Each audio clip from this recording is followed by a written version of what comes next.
Hi guys, hello. So it's Thursday, 7 o'clock. This week I was talking about glutes, glute muscles and how important they are. So I'm going to do a little post today and hopefully have some Q&A questions and answers.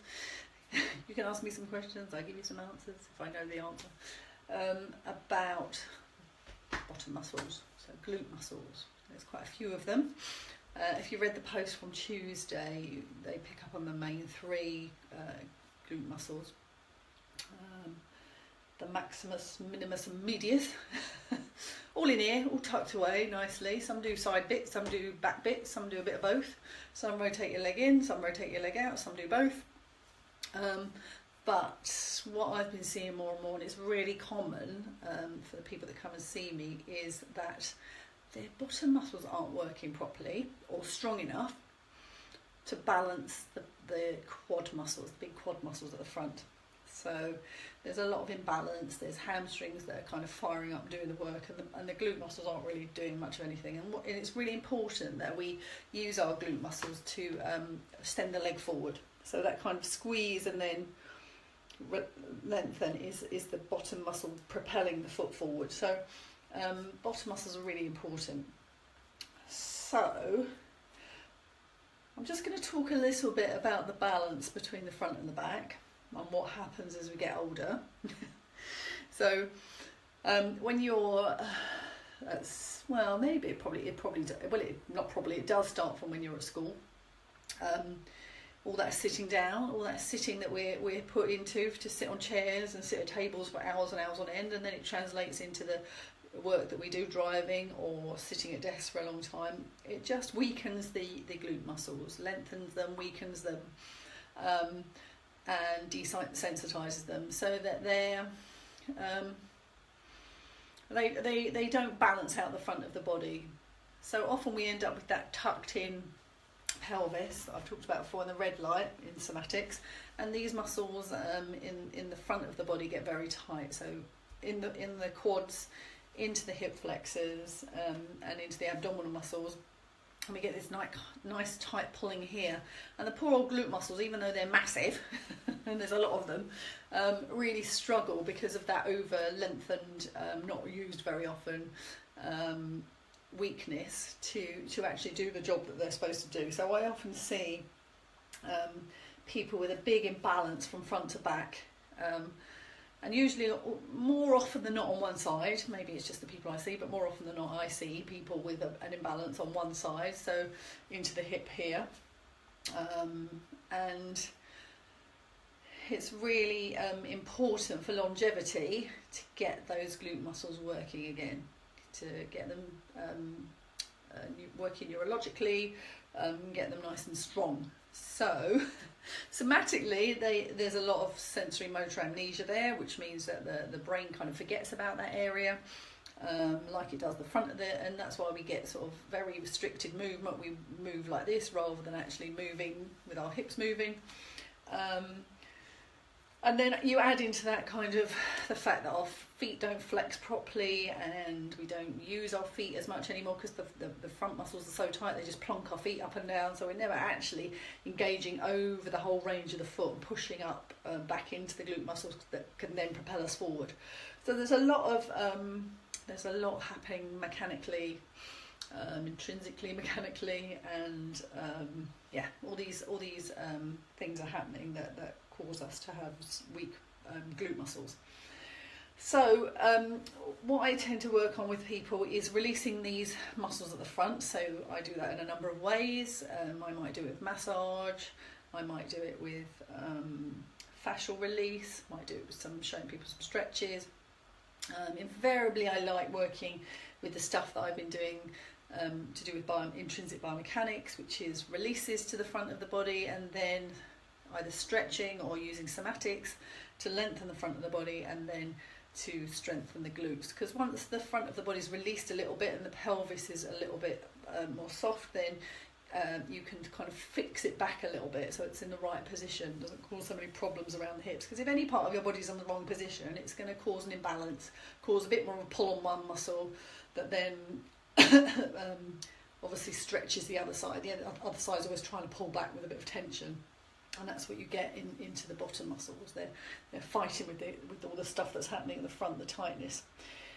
So I'm just going to I'll show you, I think, what shall I show you? I'll show you a couple of things that you could be doing, and then let me just tell you about I'll show you a test that I do with people to see what's happening front to back with their quads and their hamstrings. I do other tests as well along with this, but this is quite a nice one to see what your bottom muscles are doing. So one, you could just do it with a double leg squat, stick your bottom out and see how well you can connect with the glute muscles to squeeze you up again. If nothing's happening and you can feel it all happening in your quad muscles, then you know there's an imbalance.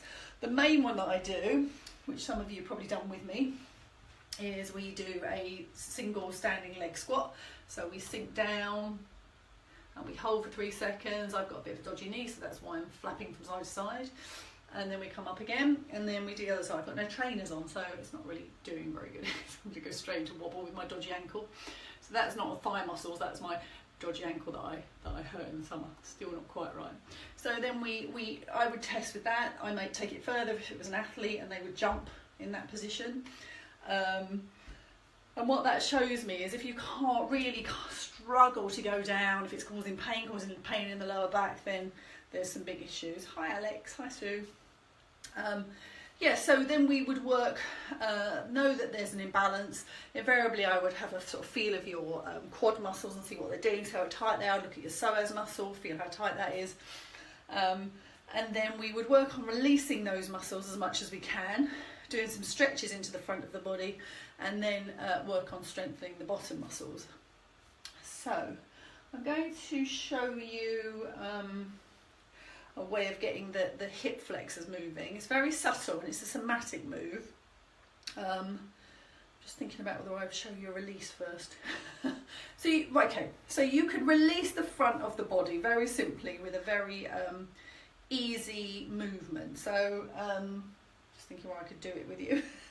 Okay, I'm going to do it in my physio chair because I can do it here very easily. So all I'm doing is I've lengthened the front of my body, so you can do this sitting in a chair. You don't have to have a physio chair to do this.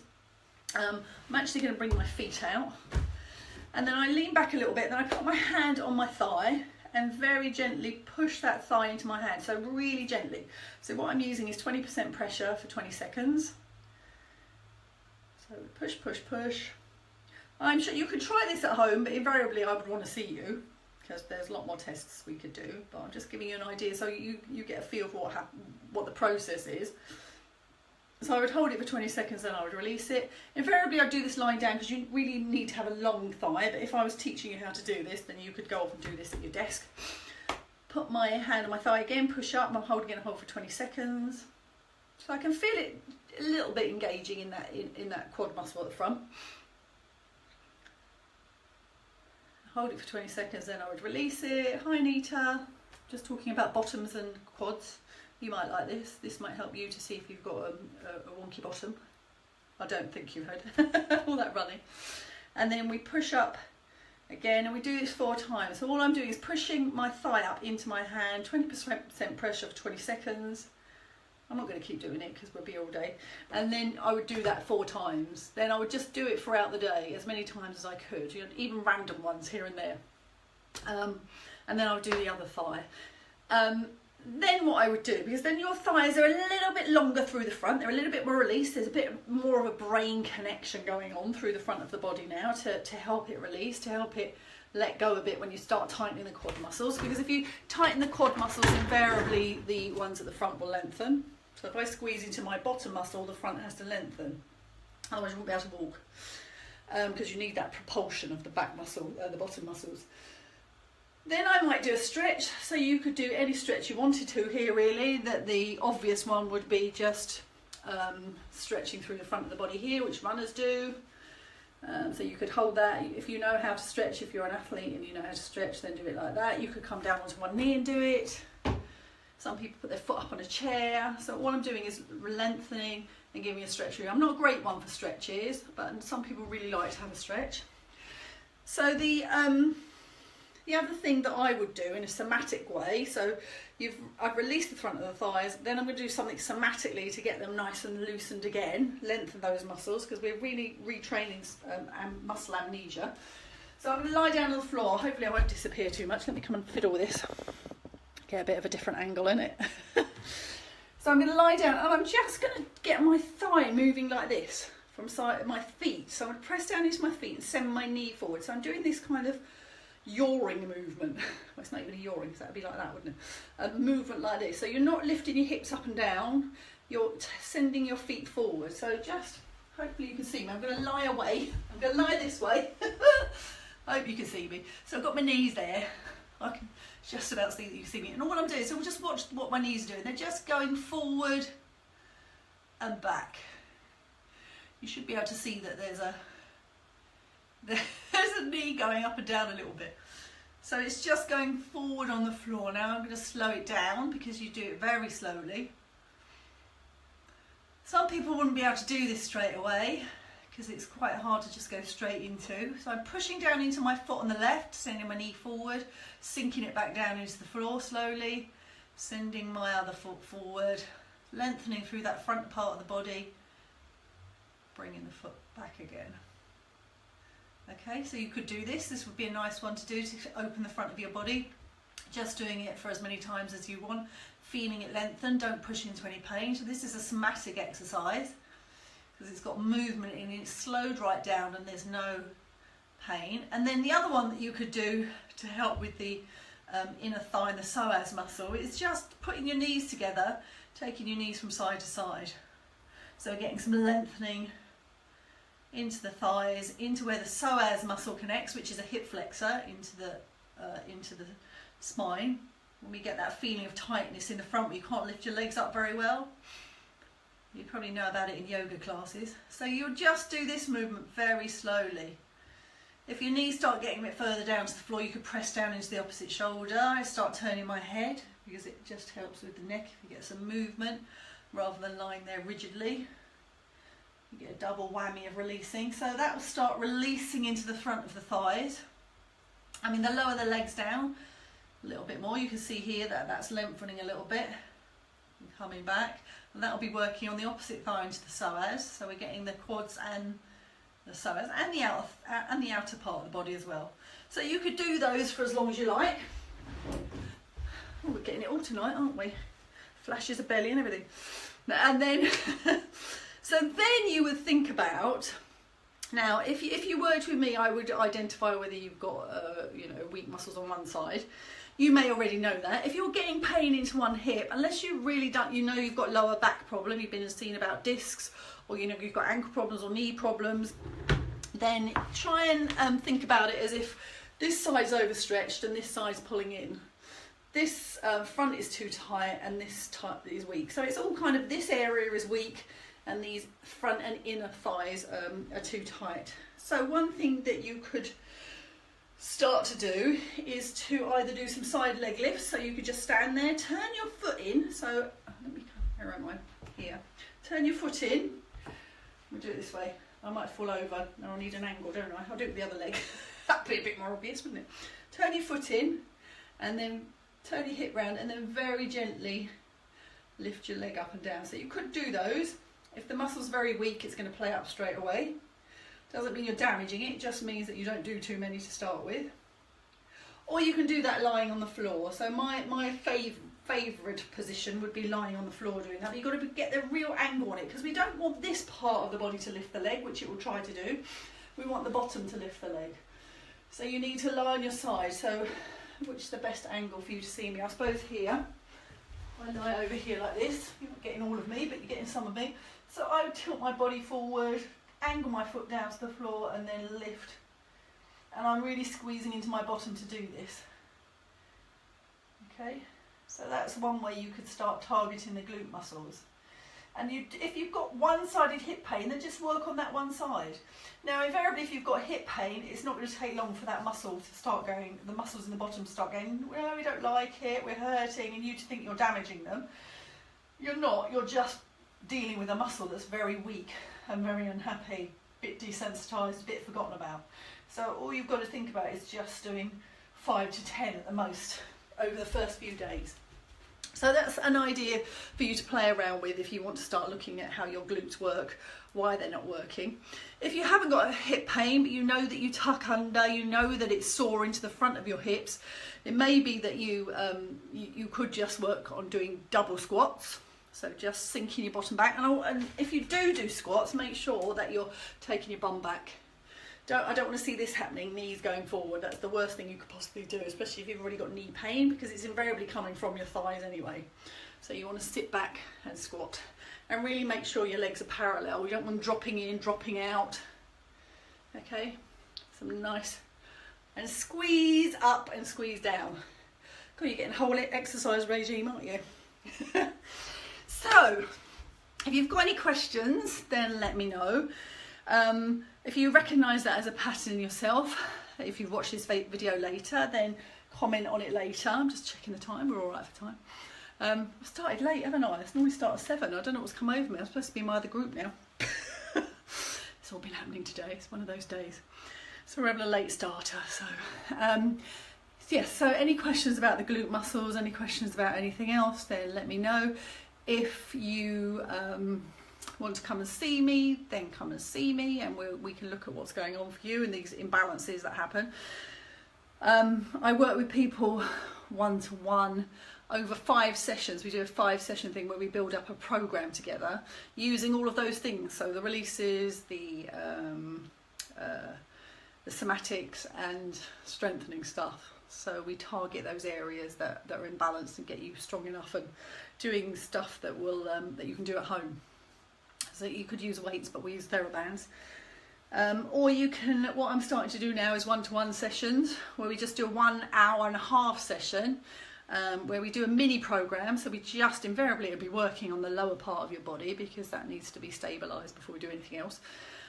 Just to get you started on feeling better and able to move better, because if you can't move the lower part, then you know what you're going to do. It's hard to go back and train and stuff, even if it's your main objective is to sort out shoulders and neck. Yeah, so any questions, then let me know. Comment in the comments. If you've got any now, then put them up and I'll answer you, because I can see that there's comments there. Can't see that anybody's watching anymore, but hey ho, you might be out there. And oh yes, just while I'm on here, you might want to, if you do have hip problems, or you want something to do when you're at work to offset anything that is going on for you. I'm doing an extra class on Saturday morning, 9:30 to 11 at Elmsley House in Malvern Avenue Road. Let me know, come along. It's £8 for the hour and a half. We're going to do releases. So the release that I showed you where you just press into the thigh, we're going to do all those around the hips and the shoulders. So we're going to do 6 of those. Then we're going to do some somatics, but we're going to start with chair somatics. So that will show you how you can do stuff at work to release around the neck and the hips, lower back, any problems that are coming up that come up for people in the workplace or even driving. Then you're going to be able to sit and do some somatics, and then the rest of the class will be our usual lying on the floor and then relaxation. So I do ramble away very fast, don't I? Yeah, what else can I tell you about glute muscles? Yeah, so just think about that propulsion when you're walking. So you don't have to squeeze your bottom every time you walk. You don't have to lift your hips up and down every time you walk. You do have to think about your feet walking over your toes, which is hard when you've got bunions and your toes are a bit fixed through the big toe. But your aim is to walk over the balls of the feet and push through the big toe. Most of us just plonk up and down. That doesn't give any propulsion into the thighs or sending the leg back. And then you don't get that swinging of the leg forward. You just kind of get this lifting. So that invariably plays into that weakness and causes you problems, especially if it's one-sided and you've got a one-sided not walking properly over your balls of your feet and your toes. What was the other thing I was going to tell you? Yes, and you don't need your muscles, your glute muscles, for standing. A lot of us kind of lean into our bottoms and then they're bracing all the time. We do this kind of stance where we kind of stand there like this, leant back and into our bum, so our bum's switched on, hanging on for dear life, like some brace across our back. But actually you can stand, tilt forward slightly, let the knee muscles go, and your bottom muscles switch off. You don't need them for standing. You don't need to have them braced and like hanging on for dear life. So maybe think about that when you're standing there talking to somebody and you're leaning into them. And the other thing we do is, if you've got a trauma reflex, so if your side is shorter on one side because the muscles have shortened, and then the other thing we do is we kind of tilt into our hips like that, so you can see what sort of shape we get, what happens. You can imagine what's happening into that hip when it's already not very happy, when it's already a bit weak from sitting or from anything else, or even from this pattern, and then you just play into it a little bit more, you tighten into that hip falls out. These poor old medius glute muscles are just unhappy. Very unhappy. They'll cry a bit, they'll moan, they'll cry and moan and cry and moan, and then you'll go to the doctor and say, oh, I need my hips really bad, and then they'll say, oh, you might have arthritis, and then they'll diagnose, often not slagging off GPs, but they might diagnose arthritis just immediately without even having an x-ray, and the next thing in your head is you're thinking you've got arthritis, you can't do anything, and you've got to go and have a hip replacement. So that's very dramatic, isn't it? That's very forward. But these things kind of happen because you will start getting arthritis if everything's squashed into that hip and there's nothing protecting it. So bear that in mind. These imbalances do lead to joints rubbing, bones rubbing, wearing away, arthritis. So, you know, if you have got an imbalance, it's really worth getting it checked out now, because you don't want it to show up in 10 years' time. And you going, oh, I've got to go to the doctor and have my hip replaced, when you could have done something about it now just by strengthening the girdle of muscles around the bottom. Anyway, so I'm going to go now because I've been very naughty and I should be doing my class over in the other group. So I will say sayonara because I haven't got any questions, but hopefully you'll come to me with comments. Nita, maybe you could tell me how you're getting on with your calves at some point. You could put a comment if I disappear before you type anything. And I will see you all next week. Really come back with comments, because it's really great for me to have to think about things like that and stay on top of things. And if I don't know it, then I'll look it up for you. All right, so you don't even have to do anything, do you? See you later.